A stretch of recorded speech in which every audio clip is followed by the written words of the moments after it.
like to roll, moving and a grooving, gonna satisfy us all. Let's have a party. Let's have a party. Let's have a party. Let's have a party. Well, myself send them to the store. Let's buy some more. Let's have a party tonight.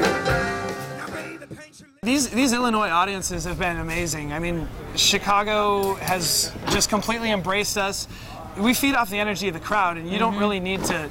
You don't need to try too hard to be focused and engaged when you've got, you know, an amazing energy coming back from the audience. Well, I went to U of I to study theater, and so I am pursuing what I graduated with, so that's great. And yeah, it's great. I actually have a friend who found me on Facebook today, who I actually went to school with, and he's going to be coming to the fair. So I am sure there will be a lot of people, maybe some people that I know. Oh, this is very, very different from Shakespeare. This is definitely more concert style, rock and roll, but this is more of my passion actually than Shakespeare. There was a real woman there that night. She was an unknown girlfriend of Elvis's before Priscilla, and they dated very briefly, about 3 weeks. She was actually his second choice for this kind of excursion to Sun Records, but she actually went on and, you know, didn't write a book, didn't really make a big deal out of the fact that she dated Elvis. She went on with her life. She lives in Utah, and did she like the show? She actually came to the show. Yeah, she did. She loved the show. Yes, yeah. You know, it adds just that one little oomph to the show, a little bit of feminine energy. It definitely brings a different musical aspect, but also you get a little bit of something for the guys and the girls all over the board. Okay. So I sing Fever and I Hear You Knockin', and in our production, the character was a performer in LA. The actual woman was a dancer in Vegas. So in our show, she is a singer from LA. So that's why I do perform a few songs. Exactly. Here's a point that I have made. Chicks were born to give you fever. Be it Fahrenheit or centigrade, they give you fever. When they kiss you, fever. If you live, you learn. Fever till you sizzle. What a lovely way to burn. The governor has been amazing. He's a great supporter of the show. He's been out, what has he been, 5 times? Yeah, to he the loves show? it. He loves it. Yep. We sang at his inauguration. Yeah.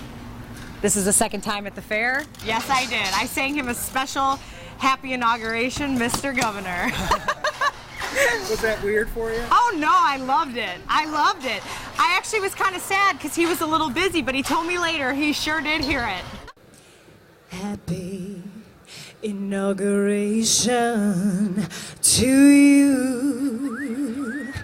Happy inauguration to you. Happy inauguration, Mr. Governor. Happy inauguration to you. The guitar parts in the show they're authentic. I mean, our music director Chuck Mead he lives down in Nashville. He plays sometimes with W.S. Holland, who was actually Carl Perkins' drummer on his first sessions, Matchbox and Blue Suede Shoes and all the, you know, Carl's most well-known stuff, which he didn't have that much, but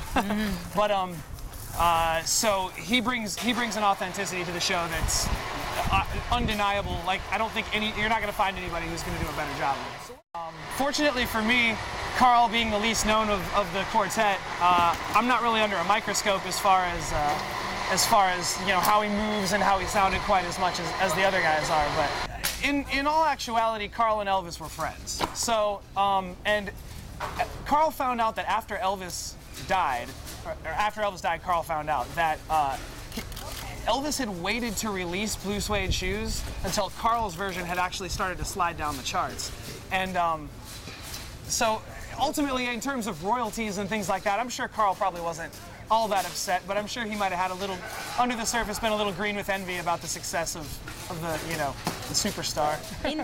in the actual theater, because it is considered a musical or a play, we're still telling a story with the music, and so we really get to, that's what I was going to add to what you asked earlier about the energy. Like, this is live music, so every night there's things that happen. There's microphones will go out, you know, a chord, a guitar string will break, so everything is live. Whereas when we get to be on a stage like this, it's almost like you get to open up even more and really rock out the songs, but they're still rocking in the show.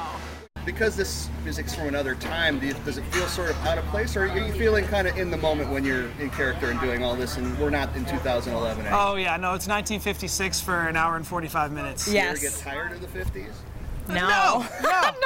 No, it's such a fun era. You know, there's so much, you know, innocence butting up against, you know, sort of rebellion at that time, and there's a lot of fun stuff with the fashion and the cars, and it's a great era. Where it all started.